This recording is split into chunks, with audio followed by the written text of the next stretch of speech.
Hi and welcome. My name is Julieanne Kost, and in the next few minutes we're going to take a look at how we can create a book in Lightroom using the book module.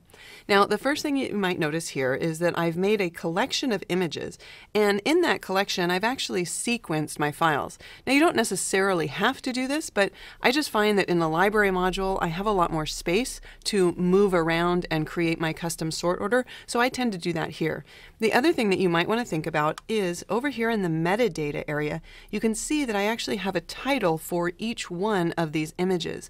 If I didn't want to add a title, I could add a caption. And the great thing about adding either of these pieces of information is that when I go to the book module can automatically grab all of this information and add it underneath each photograph.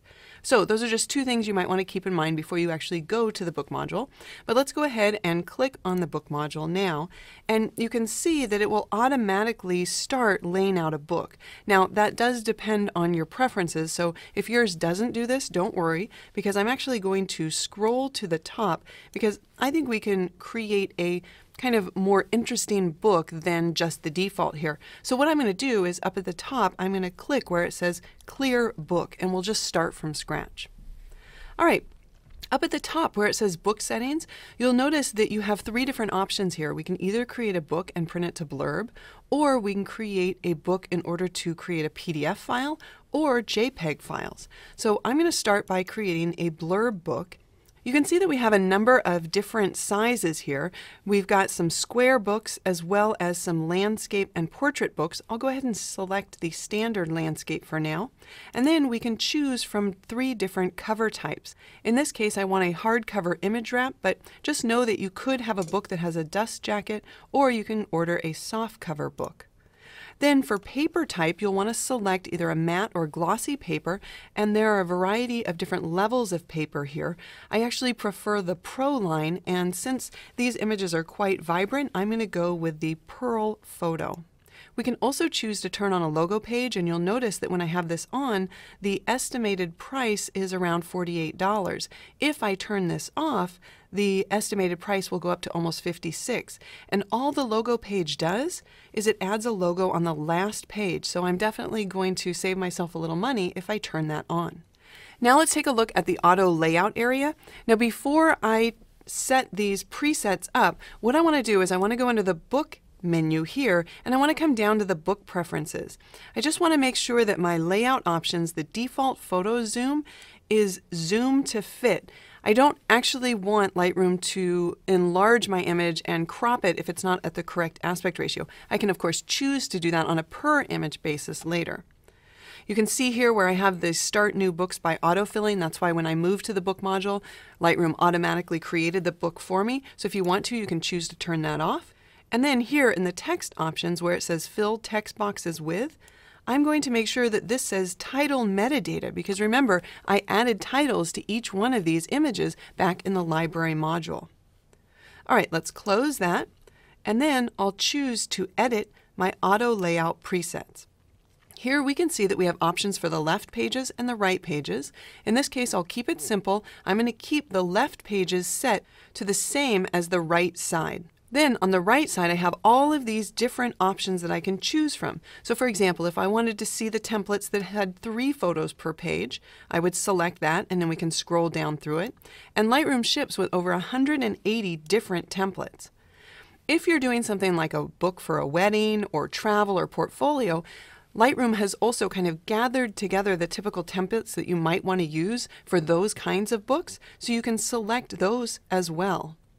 For now, we'll just select a simple 2 photo per page, and I like this template right here, so we'll select that. I'm going to make sure here under the Add Photo Text, I wanted to align it with the photo, and I'm going to use a text style preset. You can see that Lightroom ships with some default ones. I just want to make sure right now that it is sans serif. Now, since I didn't make any changes to my preset, I can simply select Done, but yours might say that it's been edited here, in which case if you want to save this because you think you're going to use it later, you would come down and save the current settings as a new preset. I'm just going to call mine Test right now, and then click Create, and then Done, and now we can see that Test appears as one of my presets. All right, once we've made the changes we want to the preset, I'll click Auto Layout, and Lightroom will automatically take all of the images that are in my film strip and lay them out in a book. All right, we'll scroll to the top here, and let's take a look at how we would navigate this book. At the top, we have our front and back covers, and then we have the individual pages. Now, if I want to see a double page spread, all I would need to do is select the spread and then click on this middle icon down here. If I want to see a single page, then I click on the third icon. Of course, all of these also have shortcuts. If I use Command E, then I'm going to view all of the pages. Command R will show me a double page spread, and Command T will show me a single page. Of course, on the Windows platform, you would use the Control key instead. All right, let's go back to viewing all of our pages. And if I wanted to make the thumbnails larger, I could use the plus icon, and here I don't need a keyboard modifier, or I could use the minus icon in order to make them smaller. I can also hide this left-hand panel, and that's going to enable me to have a little bit more space to see all of my pages. If I want to quickly navigate to a page, I can also just double-click on that page in order to view it. All right, we'll use Command E again to view all of our pages. And let's start working on the cover page. Here you'll notice if I double-click, I don't actually see a single page, but I see the entire cover. If I want to change this template, I can use the arrow right here in order to select from all of the different cover options that Lightroom provides. I'm just going to scroll down and select a template that has one large photo on the right, plus some text, as well as some smaller icons over here on the left. I'm just going to scroll down here and select maybe this template right here. Here we can see that I can have a large photograph, although right now I would probably want to click on that photograph and actually zoom in, or I could right mouse click and I could automatically choose Zoom Photo to Fit Cell if I wanted Lightroom to do that for me. Then I can click and drag in order to reposition that photo on my front cover. This other area right here is where I could add photo text. But right now, I don't really like the way that this photo is situated. So what I want to do is I want to replace the photo. So from my film strip, I'm just going to click on an image and drag and drop it on the front cover. Then again, I'll right mouse click and zoom the photo to fit the cell, and then click and drag in order to reposition it. Now you can see that Lightroom automatically brought over the text from the title, and I actually want to change that. In this case, I want to type in window seat and then photography by Julieanne Kost. Now I want to change the font size of this type, so I will click and swipe the words window seat, and then using the type panel, I can make my changes. So in this case, I will increase the character size. I'm going to make it rather large here. I'm also going to change the font to be bold. And then I will click and select the photography by Julieanne Kost, and I'm just going to add a little bit of tracking to add some space between those characters. Now, you might think that these templates are a little bit constraining because when I add the text here, it doesn't look like I can move it around, but in fact I can. So if we scroll down even further, you'll notice, for example, that I could make my text left aligned, center aligned, or right aligned.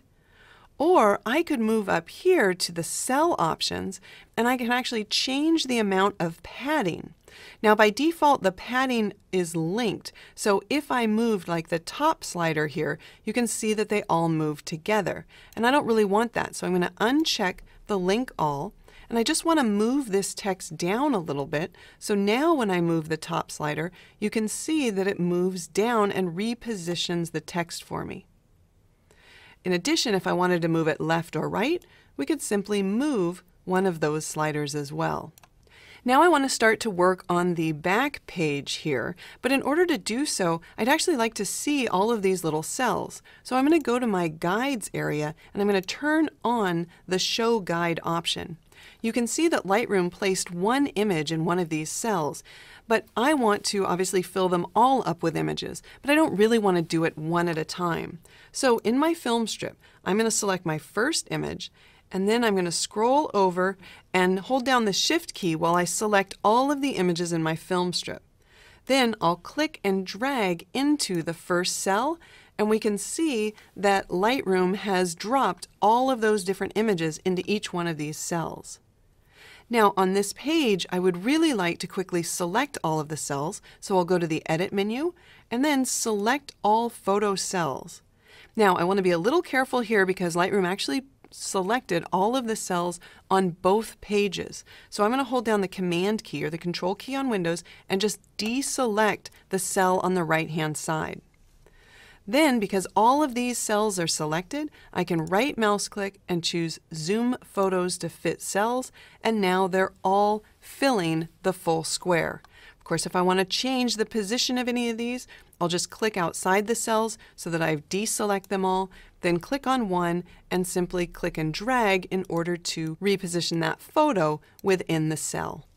Now at this point, let's go ahead and view all of our pages again. So I'll use Command E in order to do that because I want to show you how easy it is to change the order of your images. So remember at the beginning, I mentioned in the library module, I did create a custom sort order, but if I just want to reorder two pages, that's as easy as selecting the page by clicking on the number and then just dragging it over, and you'll see this yellow line, this highlight. As soon as you see that, when you drop that page, it will go ahead and reorder it. If I want to select two pages, I hold down the Command key to select both of them, and then I can drag and drop that in order to reorder both of those pages. Now if I want to swap two images on a page, well, let's zoom in, so I'll double click on page 4, and then I can just click and drag in order to swap those two photos within a page. If we're looking at a double page spread and I want to swap photos, then I can drag and drop between the two spreads. If I wanted to actually change out a photograph, then I could click from anywhere in my film strip and drag and drop it on top of an image, and it would replace that image. And if I just decide that I don't want a page any longer, I can simply right mouse click anywhere in the page outside of the photographs, and I could go ahead and remove this page. For now, I'll go ahead and keep it. All right, now that we've spent some time in the book module, it might be wise for us to save this book. So up at the top right here where it says Create Save Book, I'll select that, and I'll call this my Window Seat Book. And I want to put it inside the book creation collection that I have, and then I'll choose to create. And let's take a look at what Lightroom did. Over here on the left-hand side, you can see even though I'm in the book module, I can see all of my collections. When we entered the book module, I had the book creation collection selected. Now that I've saved this book, I actually have the window seat book saved right here. And this is great because this means that I can go back over to the library, I can start working on other projects, and if I ever want to return back to this project in exactly the state it's in right now, all I need to do is select this window seat book creation. All right, one of the things that I am noticing is that all of the text in here is a little bit too large. So again, I'm going to back out so that I can see all of the pages using Command E or Control E. And then I'm going to choose under the Edit menu to select all of my text cells. The only thing that I have to be careful with is that you'll notice that on my cover page, that text cell was also selected, and I don't want to modify it. So I'm going to hold down the Command key, Control key on Windows, and simply click in order to deselect that cell. Now we can return to the Type panel, and I can change the character size here. So instead of 24 points, let's see what happens if I change this down to about 8 points. Now let's zoom in on a page, so I'll use Command R in order to see the page. Then I'll use the right arrow here in order to move to the next page. And again, and now we can see that the type has become much smaller, although it's still center aligned, and I want to change that as well. Now I wanted to point out though, if I'm in a double page spread like I am right now, and I go to the Edit menu and I select all text cells, I'm only selecting the text cells that I see right here. So if I made the change, for example, to make the text right aligned, you'll notice that this is only going to affect this page. If I move to the next page, they're center aligned again. So we would just zoom out or go back to viewing the multi-page view, use Edit, select all text cells, use the Command key or the Control key to deselect that one text on the front page or the front cover of the book, and then we'll change our text to be right aligned. Now, as you spend more time with type and you actually decide on certain fonts and certain sizes and everything, you should just be aware that you can actually save any of the settings here in the type panel as a preset. And you would just do that by selecting this menu and then saving the current type settings as a new preset. All right, let's go ahead and just click in this gray area to deselect. And then I want to view this double page spread right here, so I'll select it and then use Command R in order to see that double page spread. And although I like the template that I've used on the left-hand side, I want to change the template on the right side. So the easiest way to do this is just to click on the downward pointing triangle right here and then change your template. I still want 2 photos per page, so I'll leave this selected at 2 photos, but I'm going to scroll down, and instead of having them next to each other on the left and right, I actually want them to be on top of each other, top and bottom. So let's go ahead and try this template. And I like this template, except there seems to be a little problem with the caption that's added or the title that's added right underneath that. So let's just double click so we can see it a little bit larger, and now we'll make a change to this template. So what I want to do is I want to move the 2 photographs just up a little bit so that there's a little bit more space in between them. So I'll select one, hold down the Command or the Control key, and then select the other one. And then we can scroll up and go back to the Cell panel. I'll unlink all of the padding, and then I just want to move the bottom up a little bit, and you can see that just adds a little bit of space.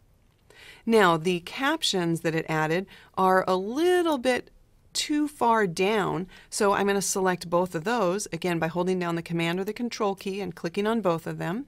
And then I'm going to go over to the text area here, and you can see that I've selected the photo text, and it's got a little bit of an offset. I don't want that offset to be as large, so I'll just make it a little bit smaller. You can see as I make the offset a little bit smaller, this text now looks like it's paired with the top image. Otherwise, it's a little bit confusing. All right, so let's just click to deselect that. And I just want to point out that I could also add some page text. So I'm not limited to only having photo text. I can actually add page text, and I can do that by either just clicking right where it says Add Page Text, or we could come over here and choose to add it this way by just enabling it. And don't worry that it looks like you can only have one line of text, because that's not true. As soon as you start typing, you'll notice that you can actually have multiple lines of text. You can have as much text as you want, and the page text will simply grow. In addition, of course, you can offset the page text just like you can the photo text. You can put it at the top or at the bottom, and then you can give it that offset. All right, excellent. So if you've spent some time and you've actually customized the template like we did, and you want to apply that template to multiple pages, we can right mouse click over here in the page area, and we can save this as a custom page. When we save this as a custom page, we now have the opportunity to apply it to multiple pages. So let's do that. Let's go to Command E or Control E in order to view multiple pages. I'm going to select this page, and then I will hold down the Shift key and click on page 20 to select all of those pages. And then I'll go over to the Page panel, and I'll use the flyout menu right here, and I'm going to choose where it says Custom Pages. Now you should just know that if you haven't saved a custom page yet, you won't see this option, but since we just did that, it's available. Then I'll select that page, and because all of those pages were selected, they're all changed at once. Now, one of the things that I also want to point out, because I really like the way Lightroom handles this, Lightroom has been saving all of these changes as we've been working. So once you save your book creation, Lightroom's keeping track of it. So if we go back to the library module, or we decide we want to work on something else and then come back, this state is the state that this book project will be in when we return to it. All right, so let's say we were now finished and we want to go ahead and export this book. There's a variety of different ways we can do that. Obviously, we set this book up in the beginning to print to blurb, so all I would need to do is click on the Send Book to Blurb option right here. And that would take me over to Blurb, where I would go ahead and sign in and then order the book. Now, I'm not going to walk through that right now, but I also want to show you, just before we wrap up, that you can also export the book to PDF. And I have found this to be really handy because by clicking to export the book to the PDF, and saving this has enabled me to actually just print it at home to just my low quality printer, but then at least I get a printout of it and I can actually go through it and just make sure that there aren't any mistakes. It's just kind of a nice way for me to proof the book before I actually send it off to Blurb. So there we go. There's an overview of how you would create a book in order to send it to Blurb in Lightroom. I just want to let you know that there's additional information on my blog underneath the Lightroom tutorial area. So if you need more advanced options for working in the book module, don't worry, all that information is also online. My name's Julieanne Kost. Thanks for watching.